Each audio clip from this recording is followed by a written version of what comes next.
nitwa Gami the psychologist. Uyu munsi tugiye kurebera hamwe uburyo ushobora kwifashisha intekerezo zawe cyangwa se the mind, ubwonko, kugira ngo ukemure ibibazo ibyo ari byo byose ushobora kuba ufite mu buzima. Ubukene, kubura akazi, uburwayi, ibibazo ibyo ari byo byose byo mu buzima, ndabizi neza yuko mind cyangwa se intekerezo zawe ushobora kuzifashisha kugira ngo ubikemure. Abantu benshi bakunze kubaza bati, iyo mbabwiye ko ndi psychologist, bati uvura abarwayi bo mu mutwe, ugasanga nicyo kintu cyonyine kiri mu ntekerezo zabo. Bakirengagiza yuko psychology cyangwa se ubujyanye n'ubuhanga bw'imitekerereze ari ikintu dukeneye mu buzima bwa buri munsi, buri muntu wese akeneye. Uyu munsi nshaka kwemeza yuko ukeneye psychology niba ushaka kugera ku ntego zirenze, cyangwa se niba hari ikibazo cy'ubuzima runaka ukeneye gukemura. Mbere yuko tugira ikintu dukora, reka manze twibaze, ese ubundi mind cyangwa se intekerezo zigizwe n'iki, zirangwa n'iki? Ikintu cya mbere tuzi ni amarangamutima. Kwa kundi wumva ubabaye, kwa kundi wumva wishimye, kwa kundi wumva ugize agahinda, kwa kundi wumva ugize uburakari, kwa kundi wumva ugize motivation cyangwa se kumva ufite imbaraga zo gukora ikintu runaka. Ayo ni amarangamutima. Utayafite nta kintu wakora. Urugero, utagize ubwoba ntabwo wahunga ikintu cyari kiguteye ubwoba. Udakunze, love, ntabwo wazashaka ngo wororoke. N'urugero, nubwo hari abantu bashobora kubikora badakunda, ariko muri rusange love nicyo kintu gituma abantu bakunze kubana. Utaba excited ntabwo wakwenjoyinga. Utagize ibyishimo nta kintu ubuzima bwa busobanuye. So amarangamutima ni kimwe mu bintu biranga mind cyangwa se ubuzima bwo mu mutwe, cyangwa se kimwe mu bintu bigize ubwonko bwacu. Ikintu cya kabiri ni kijyanye n'ibitekerezo. Nta muntu udatekereza. Ubwo ushobora kuba ndi gutekereza nti nimva hano ndakora iki n'iki n'iki. Icyo ni igitekerezo. Gutekereza, ushobora gutekereza turi umuntu n'umuntu mwiza, bigatuma mugirana connections. So emotions, intekerezo ni ibintu byo mu buzima bwacu busanzwe twese tugira, tuba dukeneye no kwitaho. Ikintu cya gatatu ni ikintu kijyanye na behaviors cyangwa se imyitwarire y'ibintu byari byose. Uko tuvuga ni kugenda akora amagest, iyo ni behavior. Ushobora kuba nicaye nko muri bisi nkatuza cyane, kuko ushobora kubona umuntu atuje, ukavuga turi umuntu ndabona asa nkaho ari umuntu ukunze guhora atuje. Iyo ni behavior cyangwa se ni imyitwarire yagaragaje. Ibintu dukora byose bifite akamaro kugaragaza abantu abo turi bo mu kugera ku ntego runaka, kuko ntagize action nkora, ntagize igikorwa na kimwe nkora, nta kintu na kimwe nabasha kugeraho.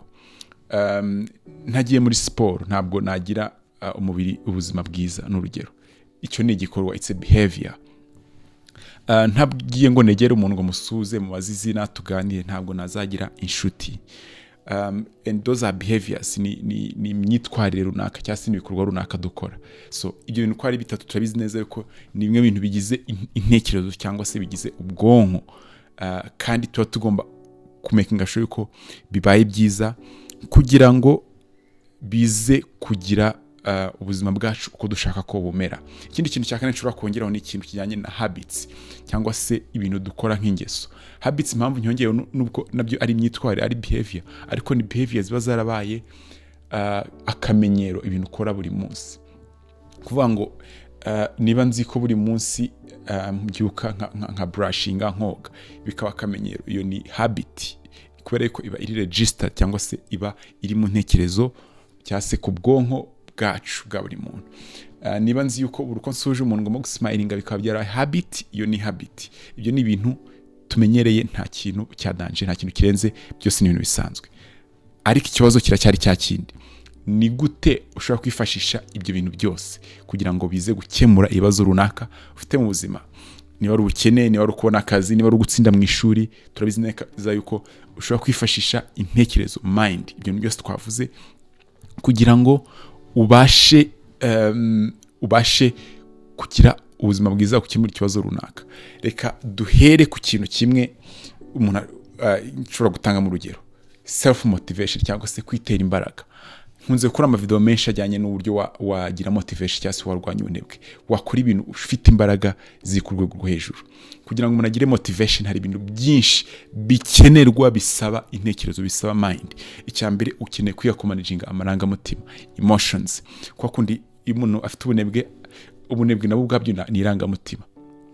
ariko bushobora kuba burimo wenda n'ikibazo kijyanye n'agahinda cyangwa se n'andi marangamutima atari meza. So kuba wize kuyamanaginga akaba ari kimwe mu bintu bishobora kugufasha kugira motivation. Iyo motivation yagufasha iki?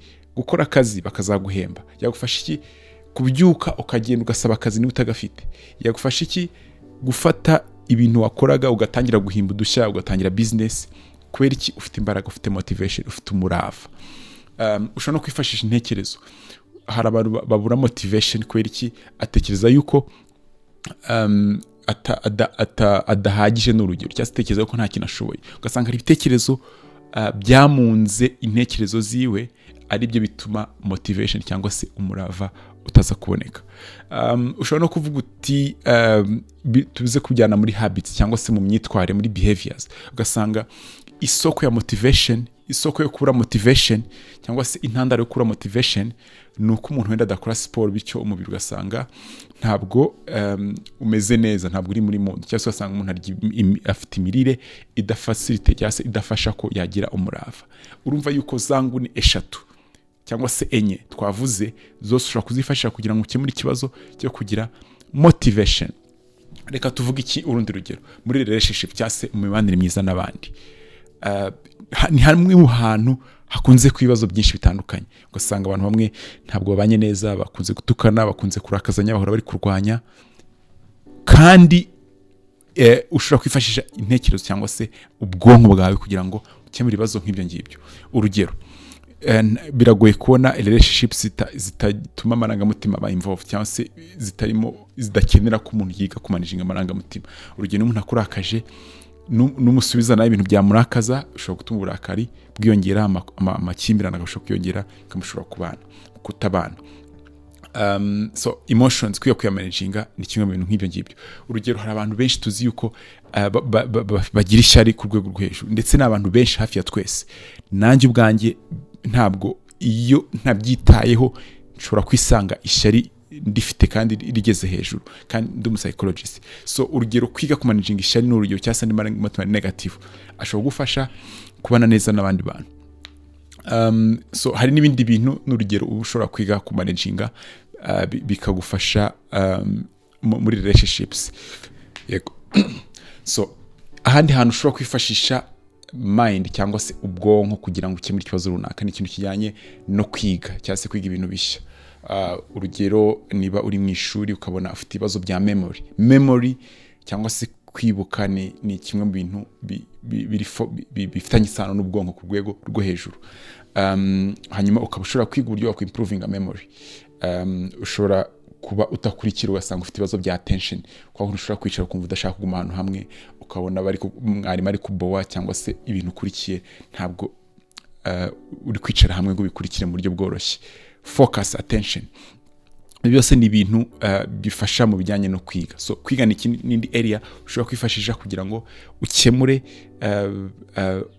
ushobora kwifashisha intekerezo cyangwa se mind, ushobora kugira ngo ubyimprove cyangwa se ubyongere. Ikindi ni ikintu kijyanye na decision making cyangwa se gufata ibyemezo. Sinzi niba umunsi umwe warigeze gufata ibyemezo warangiza hashira umunsi umwe ukumva uricuje, kuki nakoze biriya bintu, sinari nasaze, ese numvaga mfite ikihe kibazo, kubera iki wenda wabikoze kubera amarangamutima. Urumva yuko hari hakenewe ubuzi emotional management, kumanaginga amarangamutima. Ugasanga wakoze ikintu utifuza gukora. Urumva yuko ushaka improvinga ibyemezo ufata, ntabwo wakwirengagiza akamaro k'intekerezo cyangwa se akamaro ubwonko bigiramo uruhare. Ntekereza yuko ushobora kuba warumvise cyangwa se warigeze kubyibonaho yuko nk'igihe uri relaxed, uruhutse neza, ibyemezo ufata byanze bikunze bitandukanye n'ibyemezo ufata igihe wananiwe. Kundi umuntu ashobora kubwira ati zana amafaranga dutangire business, urabona yuko ubukene bumeze nabi muri no minsi, mu gitondo wari ufite energy ugasanga ibyo bintu ntabwo bigufashe cyane, ariko nimugoroba wenda urananiwe cyangwa se ukumva ukennye byahatari, ukumva ntandi hantu ufite gukura amafaranga ugasanga urayashoye, nyuma y'iminsi 3 ukabura hombye. Kubera iki? Ntabwo wafashe good decision, wa dependinze ku marangamutima. So gufata ibyemezo n'indi area ubwonko buba bugomba kugira mu ruhare. So ukeneye kwimastering cyangwa se ukeneye kwimetriza niba ushaka ko uzajya ufata ibyemezo byiza mu buzima bwawe bwa buri munsi. Ikindi kintu of course ni ikintu kijyanye na mental health. cyangwa se ubuzima bwo mu mutwe.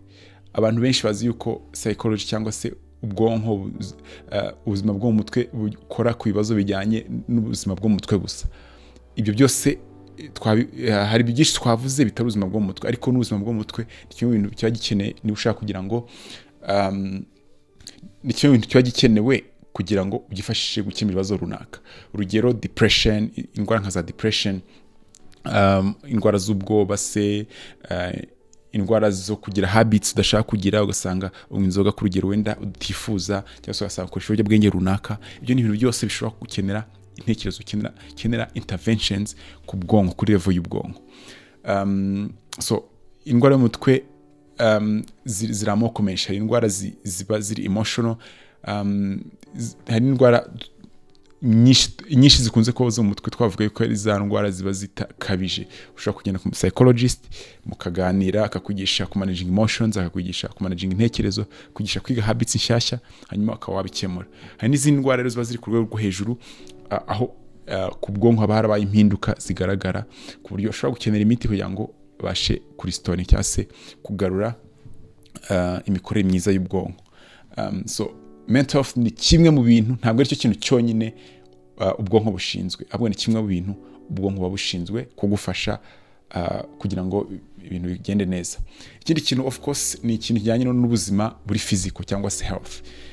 Biragoye kwagira ubuzima bwiza igihe mind yawe itabigize mu ruhare. Urugero, niba ukeneye kwiga gukora siporo, iyo ni habit cyangwa se ni ikintu witoza, ugatoza ubwonko bwawe ko bimenyera, ko bugikunda, hanyuma wagikora bigakurinda indwara zitandura zino za diabete, umutima n'ibindi bigiye bitandukanye. Urugero, hari umuntu ushobora kujya kwa muganga bakamuha imiti ugasanga ntabwo ayifashe neza, bitewe n'iki? Afite ibitekerezo yuko iyo miti n'ubundi nta kintu bizo kumumarira. Ni igitekerezo ariko ugasanga kiri ku affectinga ibibazo by'ubuzima. So ubuzima buri physical nabwo bushobora kugirwaho ingaruka n'intekerezo, amarangamutima, ibitekerezo n'ibintu dukora. So niba ushaka kugira ubuzima bwiza, byanze bikunze ukeneye ko ukoresha intekerezo zawe ahantu hose ushaka ikintu cyari cyose ushaka gukora. Hari byinshi twavuga, ariko kugira ngo ino video itaza kuba ndende, reka tuhagarare aha ngaha. Ariko turizi neza ko hari ibintu byinshi cyane, kuva mu bukene, ku kazi ahantu ukora, kugira ubane neza n'abandi, muri leadership, muri business, byinshi cyane, ku buryo utifashishije intekerezo yawe, utifashishije ubwonko bwawe, utaza kugira success mu ibyo bintu. Gusa challenge nabaha nuko wakunda mind yawe, wakunda ubwonko bwawe, ugakora ibintu byagufasha kugira ngo ubungabunge, hanyuma nawe ukaza kubusaba yuko bwagufasha kugira ku ntego yari yose ushaka kugeraho. Ushaka kuba umuntu ufite ubuzima bwiza, ushaka umuntu ufite akazi keza, ushaka umuntu uhorana motivation cyangwa se uhorana umurava wo gukora akazi runaka, washaka kugira umubano mwiza, ikintu cya mbere nakwifuriza cyangwa se nakushikariza no kwita ku ntekerezo zawe. Icyo kintu cya mbere kizagufasha kugira ngo ubashe kuba successful.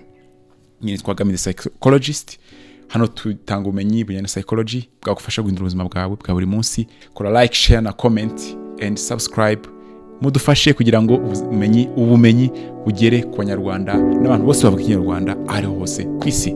Ciao ciao.